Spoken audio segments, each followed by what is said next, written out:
Sudah, Pak. Saya akan menyampaikan beberapa materi sekaligus, ya mungkin agak cepat ya dan mungkin agak berat begitu ya, tapi sebenarnya semua ini sudah ada di video saya begitu.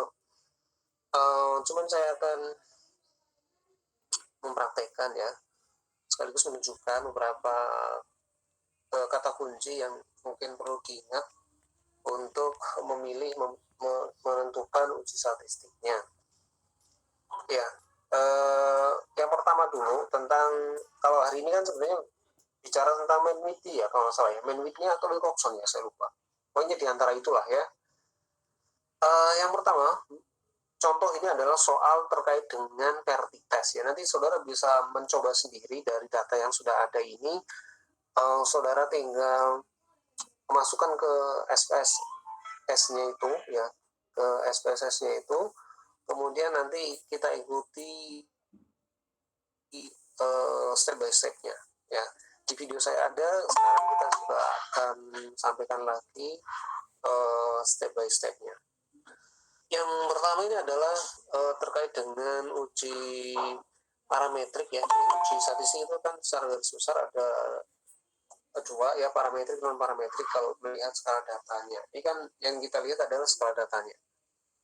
Nah, kalau kita lihat di sini kan ada kadar trigliserid sebelum dan setelah treatment ya. Jadi judul penelitiannya misalnya pengaruh garlic ya terhadap kadar trigliserid pada lansia. Ya. Ini desainnya adalah eksperimental, misalnya menggunakan one group pre-post test design. Ya.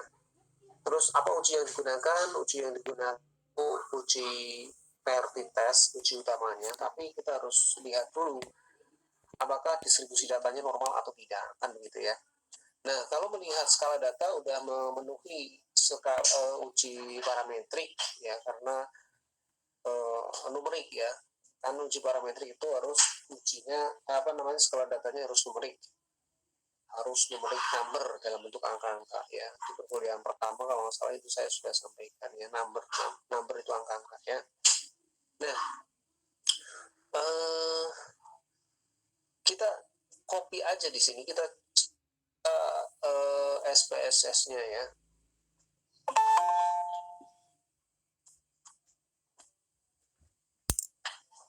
Kalau SPSS-nya nggak kelihatan ya, belum kelihatan ya. Belum Pak.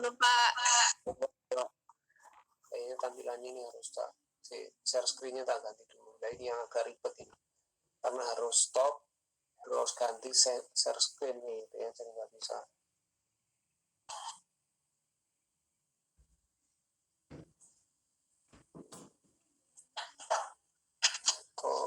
Input ini sudah kelihatan? Sudah Pak.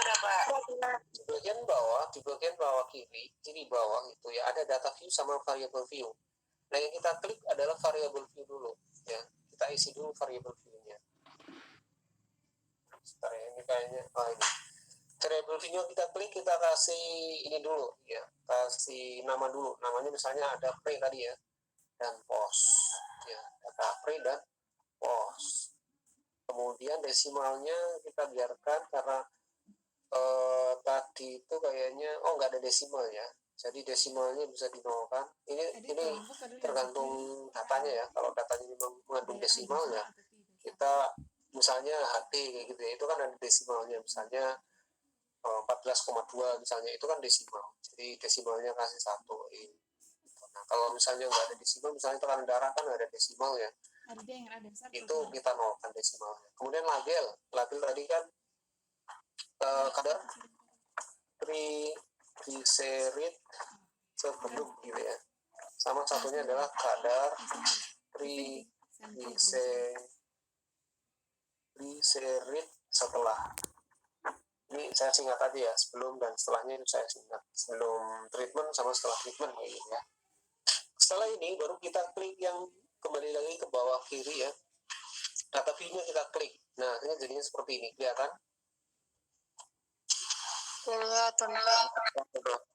Setelah ini baru kita buka lagi Excel-nya yang tadi itu ya, data pre-nya itu kita copy ya, kita semuanya dimasukkan ke SPSS-nya itu, ya dimasukkan ke sini ke pre-nya itu. Ya, klik kanan, kemudian ada paste ya, paste. Kemudian yang pre-nya sudah post-nya sekarang, post-nya juga sama,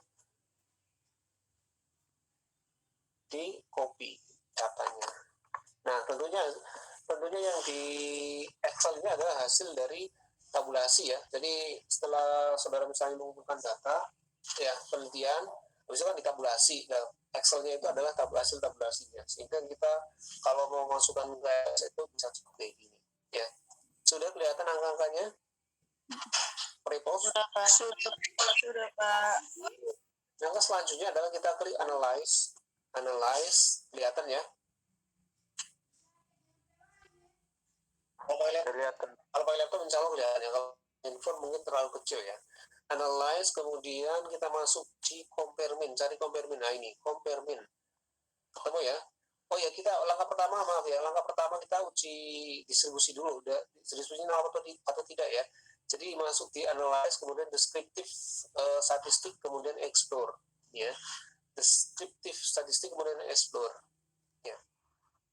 Kemudian kita masukkan triglycerid yang sebelum di dividernya.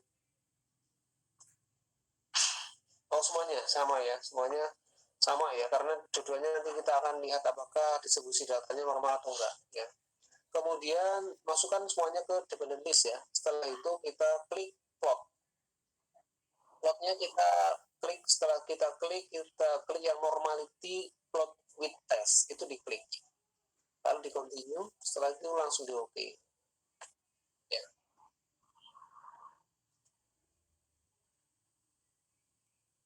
Output statistiknya nggak kelihatan ya? Tidak Pak. Tidak ya. Oke, saya ganti outputnya dulu. Saya keluar dulu dari statistik Indata dulu. Nah.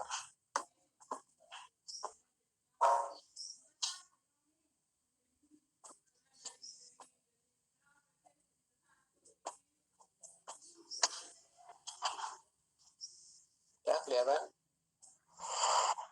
Kelihatan Pak.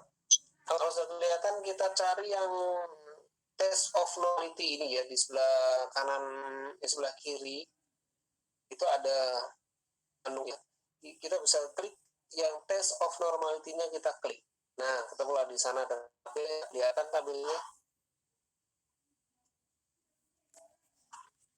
Kelihatan tabelnya? Kelihatan Pak. Oke, tabel itu adalah hasil distribusi data, apakah distribusinya normal atau tidak ya. Nah, kita bisa lihat nilai sigtutile-nya. Untuk karena datanya itu tidak lebih dari 10, tadi kan cuma 40 ini ya, maka yang kita baca adalah yang Sapir-Whorf, yang kolom di Sapir-Whorf ya, yang sebelah kanan itu ya. Kan ada dua, Kolmogorov-Smirnov, ada Sapir-Whorf. Kalau Kolmogorov-Smirnov yang kalau misalnya datanya lebih dari 50, kita gunakan yang Sapir-Whorf, Kolmogorov.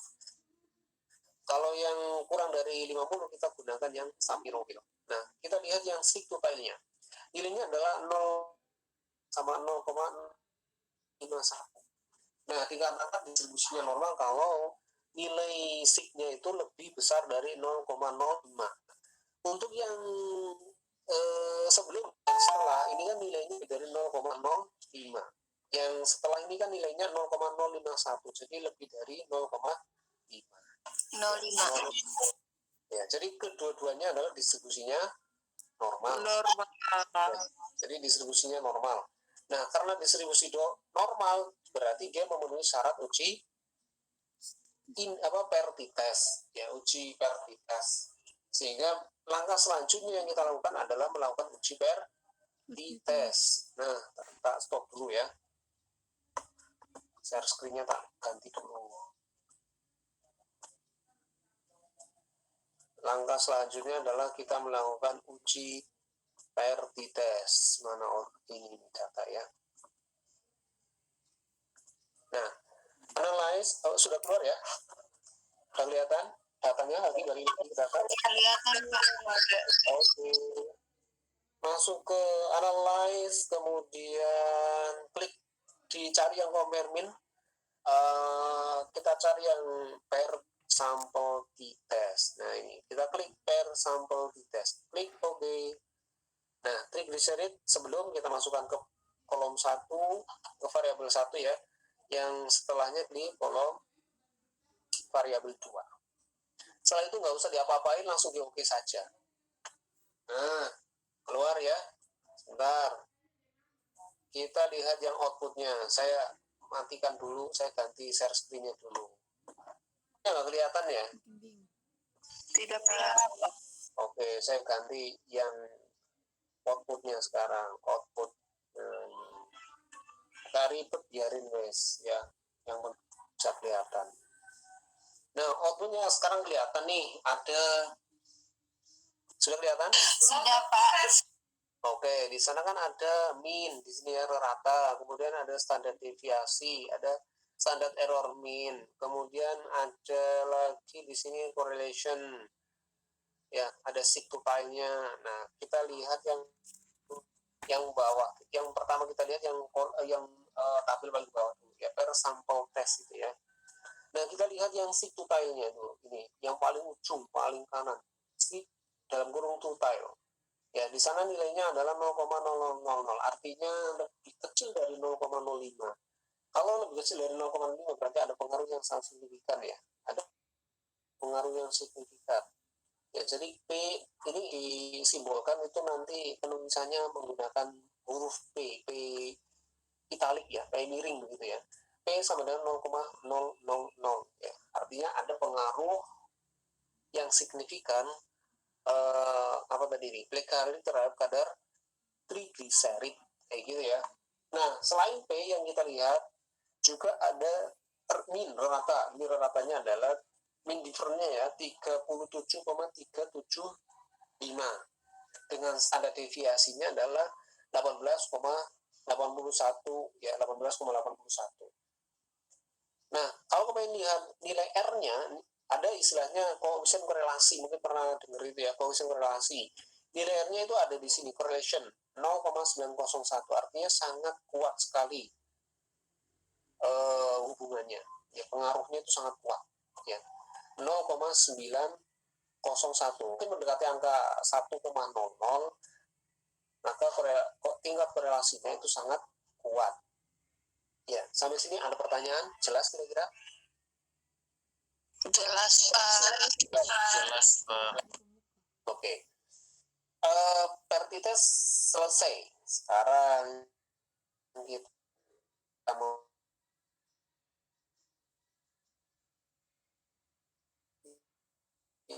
yang berikutnya. Kalau ada pertanyaan langsung aja, nggak usah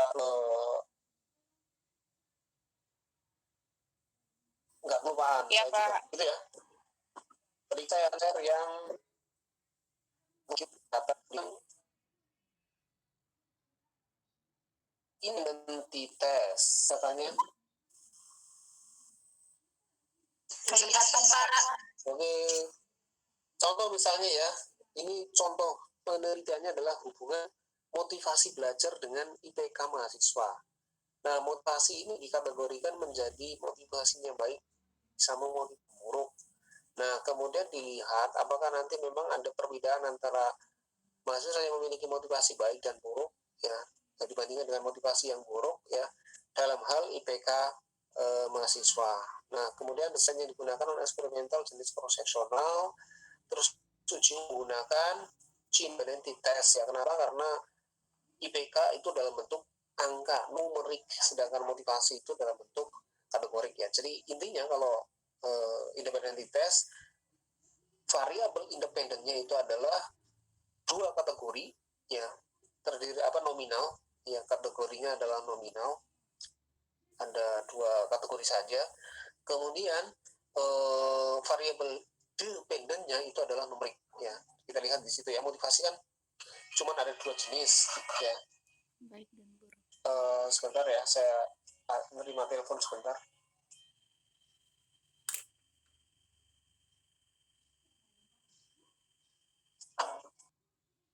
Ada telepon ya. Jadi ini adalah contoh ya. Jadi untuk mengetahui apakah memang ada beda. Jadi antara parity test dan independent test itu sebenarnya tujuannya sama, yaitu untuk mengetahui apakah ada beda rata di antara kedua set data begitu ya. Kalau parity test itu untuk mengetahui adakah perbedaan rata sebelum dan setelah intervensi atau treatment ya, karena eksperimen ya. Parity test itu eksperimen. Kalau independent test itu untuk mengetahui apakah ada perbedaan rata antara kelompok motivasi yang baik dan motivasi yang buruk. Ini contohnya misalnya begitu ya. Artinya untuk mengetahui apakah ada beda rata antar dua kelompok nominal yang ada di dalam independen variabel independennya begitu. Karena variabel independen dalam hal ini adalah motivasi, jadi motivasi yang baik dan buruk itu nanti ada bedanya nggak sih ratanya begitu ya. Nah, seperti yang pertama tadi ya, langkah pertama adalah sama membuka SPSS ya. Kemudian langkah berikutnya adalah kita melakukan uji distribusi ya, apakah distribusi datanya normal atau tidak, karena independentitas itu termasuk uji parametrik ya. Jadi dia harus dilakukan uji distribusi, apakah distribusinya normal atau tidak. Caranya sama, yaitu dengan, tapi hanya yang dimasukkan hanya saja. Kalau parity test itu kan yang kan independen dan fokusnya ya, dua data yang dimasukin. Kalau yang ini itu hanya ininya saja, dependennya saja ya. Nah, ini saya hapus dulu ya, saya ganti dulu ya. Tadi kan sudah, ini saya hapus dulu, saya ganti. Nah, sama langkah pertama kita buka SPSS begini. Kalau sudah dibuka, kita klik di bagian kiri bawah itu ya. Bagian kiri bawah itu ada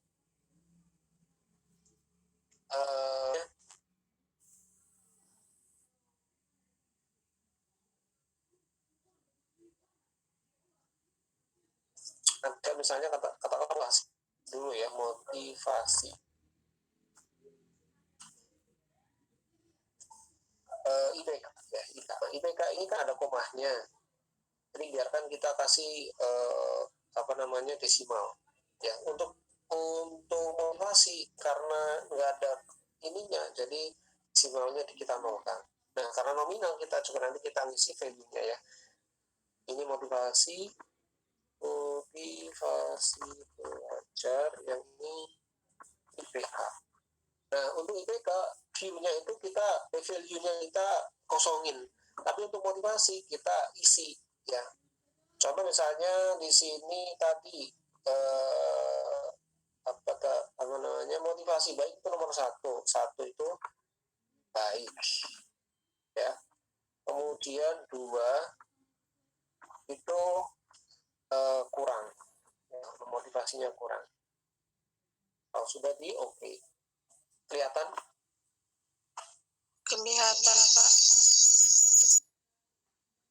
Setelah ini sudah kita isi, baru kita klik ke bawah lagi ya, kiri bawah itu ada data view, kita klik data view.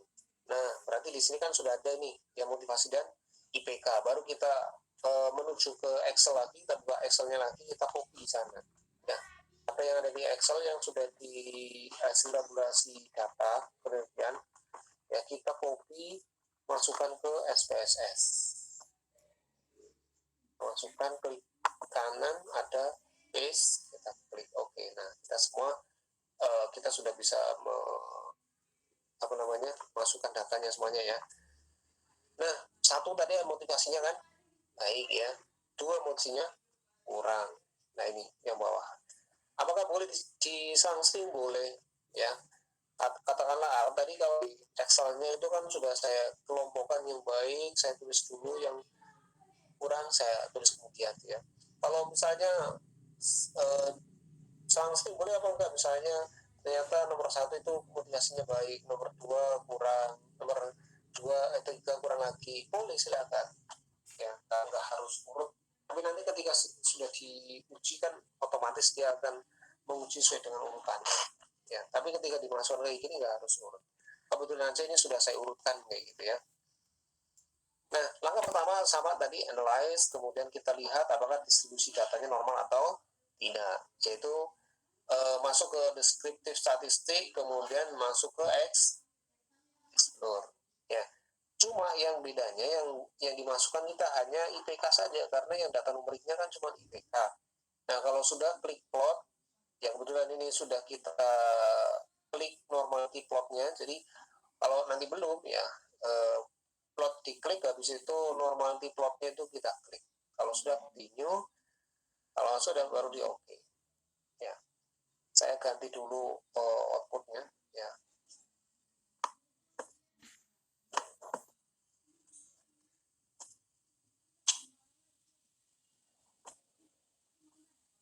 Output ini sudah kelihatan? Belum, Pak. Proses ya. Belum, Pak. Sudah kelihatan ya? Belum, Pak. Belum. Sinyal mungkin. Sudah, Pak. Oke. Jaringannya mungkin agak lambat ya.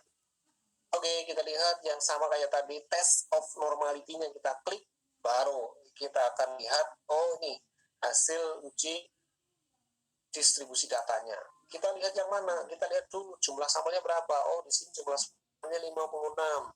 Kalau tadi kan jumlah sampelnya 40 ya, yang kita lihat Sapirowidanya. Karena jumlahnya lebih dari 50, yang kita lihat Kolmogorov Smirnov. Ya, jangan lupa ya. Kolmogorov Smirnov, karena lebih dari 50 sampelnya. Nah, ternyata hasil ujinya, lihat kita ya. Kita lihat yang kursor saya kelihatan nggak? Kelihatan, Pak. Ya, sambil dilihat kursor saya ya. Ternyata si tutainya itu 0,200, artinya kan lebih besar dari 0,05.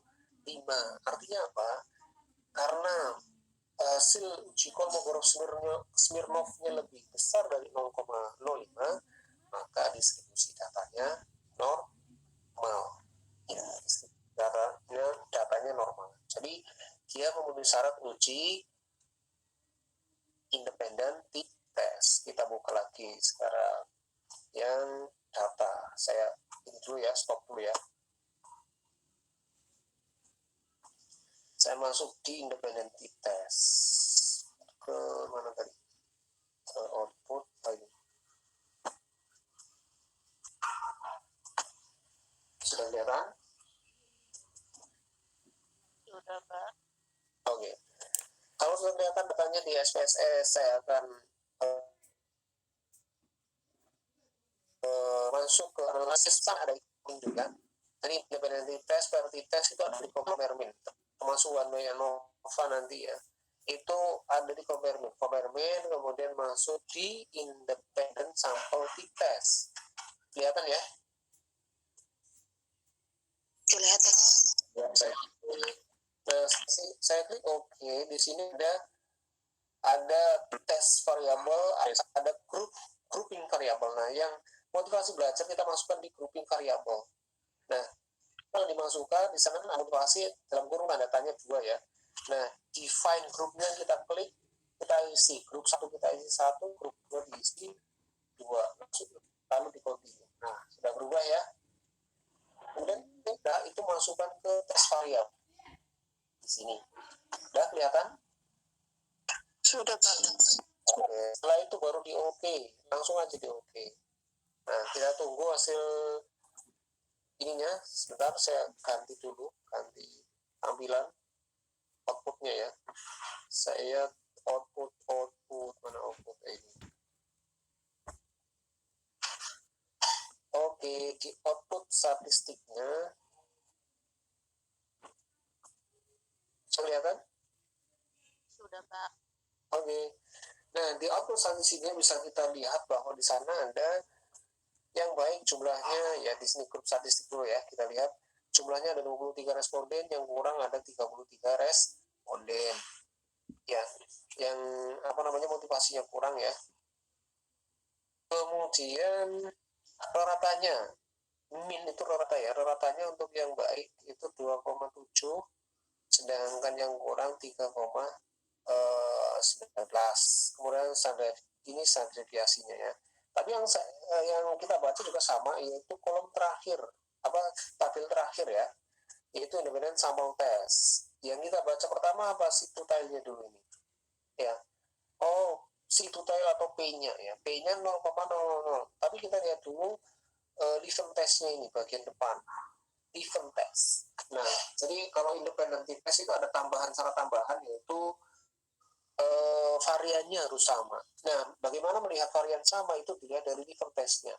Leven test-nya itu situtile-nya berapa, lebih besar dari 0,05 atau enggak. Kalau lebih besar dari 0,05 berarti variannya sama ya. Kalau lebih kecil berarti variannya beda. Nah, kalau atau di sini ya, not ya, equal variance not assume ya, jadi variannya itu tidak sama ya. Kalau lebih besar seperti ini berarti variannya sama ya, variannya sama. Karena varian sama berarti dia memenuhi syarat uji independent test yang ketiga, yaitu variannya sama. Nah, jadi yang dibaca adalah yang atas. Kalau misalnya ternyata di sini Leven test-nya, situtile-nya nilainya lebih kecil dari 0,05, yang dibaca adalah yang bawah. Di sini kan ada dua ya, atas dan bawah. Nah, yang kita lihat yang atas, nilainya 0,000, berarti ada hubungan yang signifikan ya, tadi kan, antara motivasi belajar mahasiswa dengan IPK mahasiswa. Jadi kesimpulannya kayak gitu. Nah, kemudian apa saja yang dituliskan di sana ya, ada situtile ini P ya, dalam penulisan P italik ya, P miring itu sama dengan 0,000, itu yang disajikan. Kemudian ada minnya itu di sini, ada min difference-nya ini ya, min difference sama ada standar deviasinya, standar deviasi atau dari sini juga bisa ya. Ini standar deviasinya 0, ini 0, ya 0,20429, 3 angka aja di belakang koma ya, 204. Kemudian untuk yang kurang 0,170 ya, itu deviasinya. Jadi apa sih standar deviasi? Standar deviasi itu ya, katakanlah ini adalah sebuah garis lurus begitu ya, katakanlah ini adalah sebuah garis lurus, maka dia bisa naik turunnya, itu adalah standar deviasi. Naik turunnya dari rata itu berapa sih, gitu, itu namanya deviasi ya.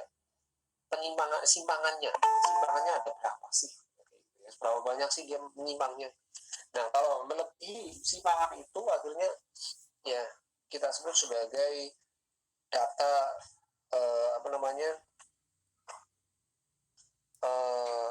outlier ya. Outlier itu data yang tidak normal ya, data yang di luar deviasinya dia ya, deviasi data tadi ya, atau kesimpangan datanya tadi. Sampai sini ada pertanyaan? Ada pertanyaan? Tidak ada ya. Ini sekaligus ya kayak praktikum gitu ya, sekaligus kayak praktikum. Jadi kalau saudara mengikuti betul ini, insya Allah praktikumnya juga bisa. Nah, nanti kalau seandainya membutuhkan praktikum secara langsung ketemu dengan saya juga bisa ya. Kebetulan untuk pagi seperti ini, saya kalau setiap hari Senin dan Kamis gitu ya, saya nggak bisa datang awal di kampus karena ada kebutuhan kontrol terapi di rumah sakit, jadi ya nggak bisa nggak bisa datang awal gitu ya. Di luar dari Senin Kamis ya saya bisa datang awal, tapi Senin Kamis karena ada keperluan terapi di rumah sakit, jadi nggak bisa. Kemudian kalau sudah, saya ganti, masih ada waktu ya, saya ganti tema berikutnya ya. Terlalu cepat nggak? Bisa diikuti ya? Bisa Pak. Bisa.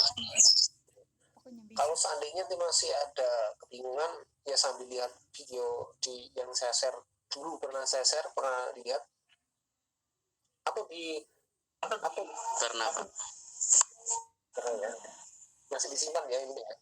Link link videonya ya. Itu sambil dipelajari silakan ya, biar nanti ketika ujian, karena ujiannya nanti praktikumnya itu lebih banyak ya, ujian praktikumnya lebih banyak, jadi lebih apa namanya, kalau ujian tulisnya itu ya nggak terlalu inilah, cuman pengetahuan umum saja, tapi kalau praktikumnya kan harus benar-benar tahu bagaimana cara mengolah, pengetahuan harus terintegrasi juga kayak gitu. Jadi kalau misalnya nggak ngerti kan sama aja mau uji statistik ya nggak ngerti apa-apa kan. Tapi kalau tahu ya santai saja kayak gitu ya, tinggal bagaimana apa namanya, secara teknis menemukan SPSS-nya itu ya, karena mungkin secara pengetahuannya tahu, tapi begitu pegang SPS karena nggak pernah pegang ini bingung kayak gitu, dan itu banyak, nggak cuma satu dua. Baik, saya lanjut di materi selanjutnya, itu tentang apa ya, sebentar saya lihat di Excel-nya dulu, saya screen Excel mana tadi, tidak ya Excel saya, bentar ya.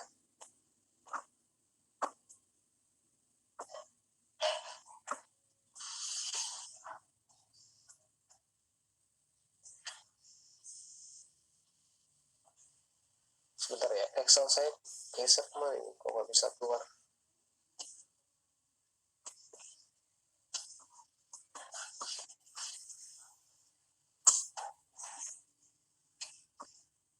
Bisa langsung tanyakan silakan. Baik, saya langsung masuk di materi selanjutnya, yaitu tentang Wilcoxon. Sebenarnya sama ini, langkah-langkahnya sama, cuman nanti beda tempat gitu ya ujinya. Wilcoxon itu dipakai di saat uji RTX dan memenuhi syarat. Tadinya satu, distribusi data harus normal. Ya, satu, skala data numerik, yang kedua distribusi datanya harus normal. Biasanya yang menjadi masalah itu karena distribusi datanya tidak normal. Kalau skala datanya numerik udah pasti, kalau skala datanya ternyata kategori kan ujinya nggak mungkin pakai uji Wilcoxon. Ya, jadi Wilcoxon syaratnya ya ujinya satu skala datanya numerik, yang kedua distribusi datanya tidak normal, itu uji Wilcoxon ya, datanya berpasangan ya. Kayak misalnya ini contoh, kompresi dingin terhadap skala nyeri, kelihatan Kelihatan, Pak. Oke, pengaruh kompresi terhadap skala nyeri ya.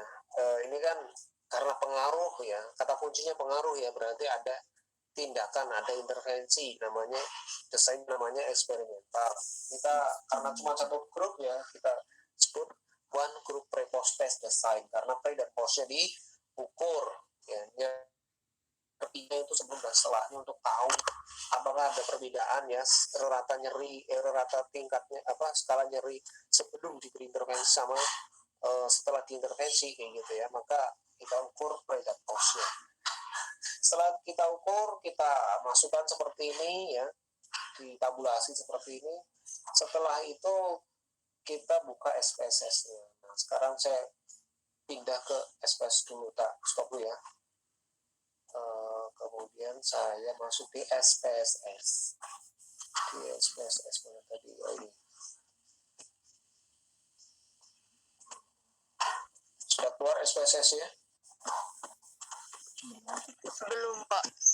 Masih perjalanan ya. Sudah ya?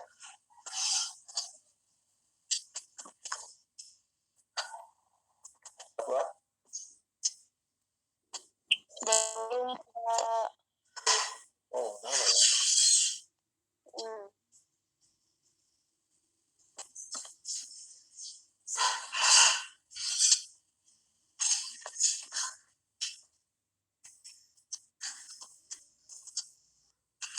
Ya? Keluar? Belum, Pak. Oh, bagus sekali. Sih, saya ulangi lagi ya, biar mungkin ada kendala teknis. Masih proses. Ya, mungkin kayak Kak. Masih, oi. Data ini.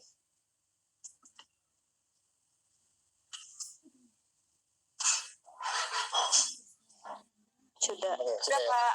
Oke. Nah, kita sama. Ini tadi barusan sudah saya isi ya, bercepat ya. Nggak harus nggak nunggu bisa kebaca, bisa muncul. Nah, ini sudah saya isi. Jadi langkah pertama sama ya. Klik di kiri bawah itu ada variable view sama data view. Yang klik yang variable view dulu. Kita kasih nama dulu prepost misalnya ya, karena tadi ada prepost. Kemudian labelnya ada nyeri pre dan nyeri post. Ya. Kemudian kita klik variable view ya, pre dan post sudah munculnya di sini ya, kelihatan di sini ya, di kiri atas. Kemudian kalau sudah seperti ini kita masuk di Excel-nya. Jadi Excel-nya itu di copy datanya yang tadi sudah kita tabulasi ya. Kita copy, kita masukkan ke sini, pre dan post itu ya. Klik kanan kemudian paste. Nah, sudah keluar angka-angkanya? Sudah, Pak. Kalau sudah langkah pertama juga sama, yaitu diuji dulu distribusi datanya, normal atau tidak, ya kan? Kita masuk sama kayak tadi, deskriptif, statistik, kemudian di explore.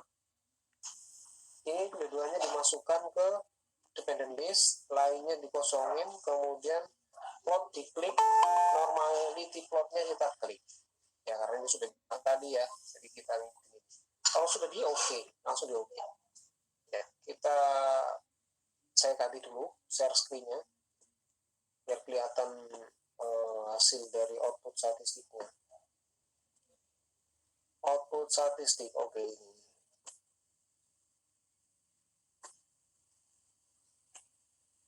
Sudah kelihatan muncul?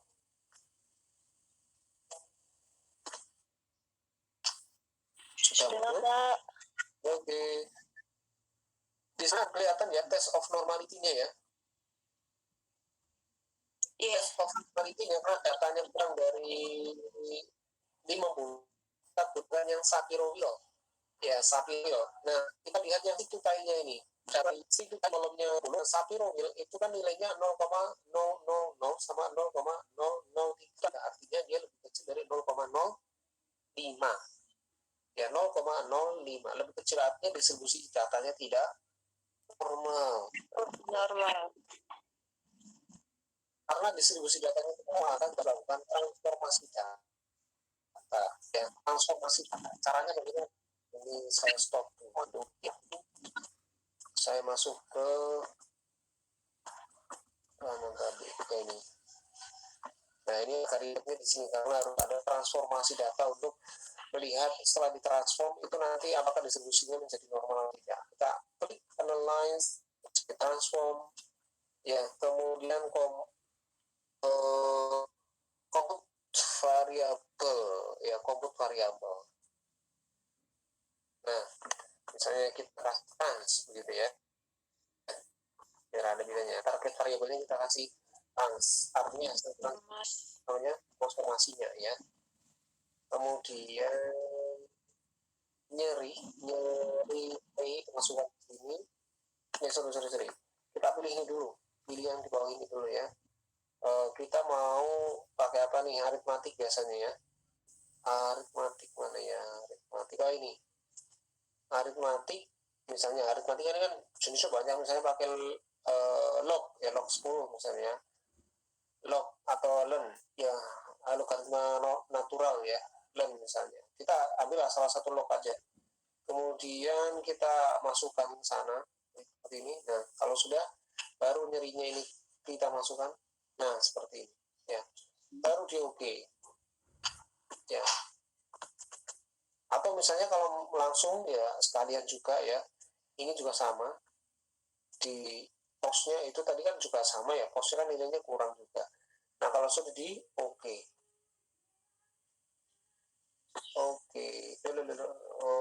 nggak boleh satu-satu ternyata guys ya, satu-satu. Oke, satu-satu.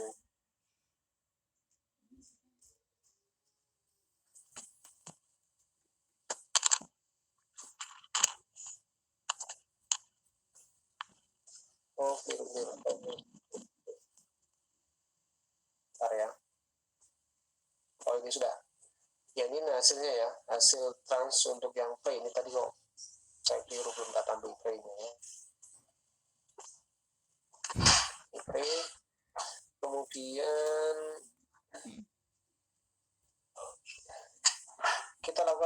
termasuk juga untuk yang posnya, transform compute variable. Ya, ini saya kasih yang post. Oke. Kemudian ini saya ganti ya, post dimasukkan. Oke. Nah, ada sudah muncul ya? Data transformasinya itu melakukan uji distribusi lagi ya, kita masukkan ke sini ya. Ini yang transform ini kita masukkan gantian kayak gitu ya. Hasil transformasinya apakah distribusi normal atau tidak, langsung di oke ya. Nah, hasilnya saya tunjukin ke, bentar saya stop dulu ya presentingnya. Saya masuk di outputnya, output statistik, output.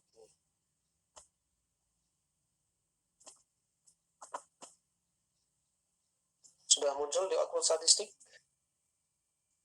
Sudah Pak. Tapi atas sendiri itu adalah, oh sebentar. Belum saya klik. Nah ini adalah hasil uji tesnya setelah ditransform. Setelah ditransform ini kan ada transfer, transpose begitu ya. Nah, kemudian di sini hasilnya tetap juga kurang dari 0,0.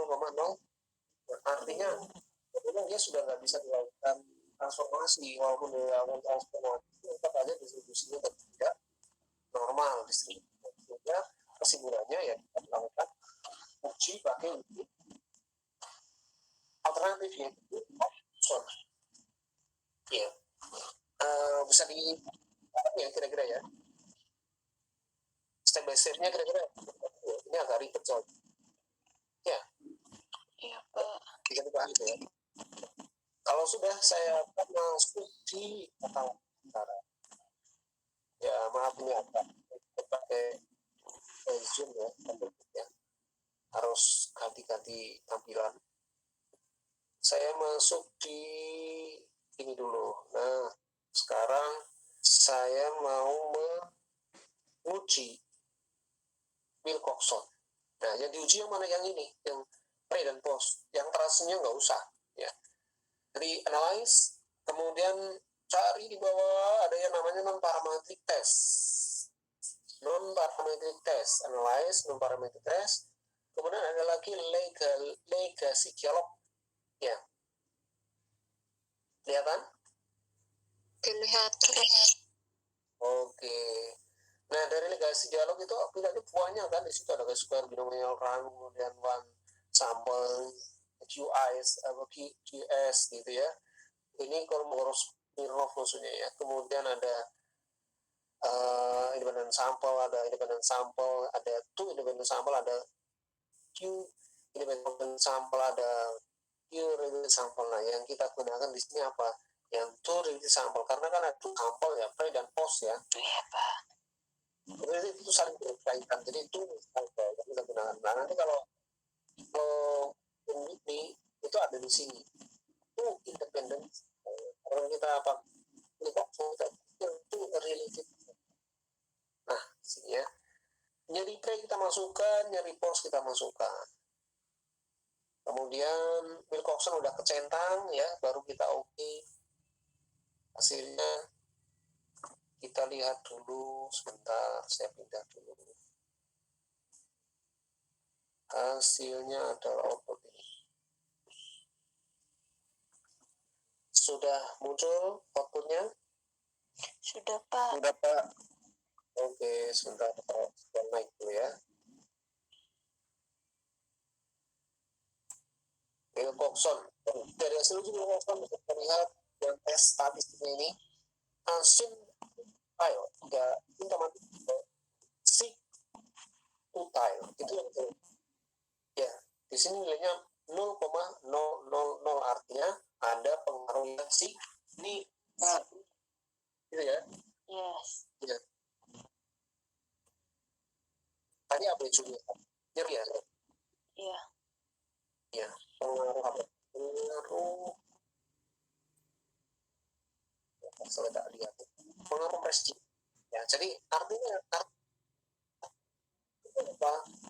Berdasarkan didapatkan nilai Q 0,000, yang artinya dia lebih kecil dari 0,5 ya. Yang artinya ada pengaruh yang signifikan kompres dingin terhadap skala nyeri. Kayak gitu ya kurang lebih ya. Bisa tangkap kira-kira ya. Nah, kemudian kalau distribusi datanya tidak normal, maka nanti yang disajikan bukan min dan standar deviasi lagi, bukan rata dan simbang baku lagi, tapi di sana yang disajikan adalah median minimum maksimum. Jadi median dan minimum maksimum. Caranya bagaimana untuk memunculkan ini? Nah, sebentar ya, saya tutup dulu ini, saya masuk ke data lagi. Data, mana datanya ya? Sorry. Saya masuk ke lagi. Sorry, data ya. Sudah muncul? Sudah, Pak. Oke, saya masuk ke analyze. Ya, kemudian saya masuk ke descriptive statistik. Saya masuk di frequency. Kelihatan ya? Kelihatan. Oke. Nah, itu saya masukkan semuanya, pre dan post-nya. Masukkan ke variable, kemudian statistiknya diklik. Udah kelihatan, Ya. Pak. Sudah kelihatan? Oh, udah kelihatan. Sudah? Sudah, Pak. Oke, saya ulangi lagi. Analyze, descriptive, kemudian frequent. Ya, ini kelihatan ya? Iya, Pak, kelihatan. Diklik, setelah klik, baru pre-postnya dimasukkan semuanya variabel. Setelah itu statistiknya diklik, di sana ada pilihan central tendency atau tendensi sentral ya bahasa Indonesia-nya ya. Ada median, karena kita mau keluarin median ya cukup median aja yang dikeluarin. Mediannya berapa, kemudian minimum maksimumnya kita klik yang di bawah itu ya, duration-nya itu ya. Sudah kelihatan? Sudah, Pak. Lalu kita continue, baru langsung ke usah yang lain. Nah, baru setelah itu kita lihat output statistik. Nah, yang output statistik kita lihat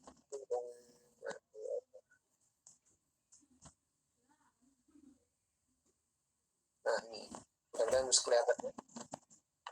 Iya. Sudah kelihatan ya? Sudah, Pak. Dari sini kita lihat yang bagian satu, ini bagian tabel atas kiri. Oke, di sini ada mediannya berapa? Minimumnya berapa? Nilainya 7. Maksimumnya berapa? Nah, untuk push-nya mediannya berapa? Minimumnya berapa? Maksimumnya berapa? Jadi data. Kemudian minimum maksimum untuk masing-masing data pre dan data post. Itu yang nanti dimasukkan ke dalam tabel penyajian data di hasil penelitian ya, di bab 4 biasanya, di bab 5 gitu. Sampai sini ada pertanyaan, silakan. 3 uji dulu. Ya. Ada pertanyaan 3 uji.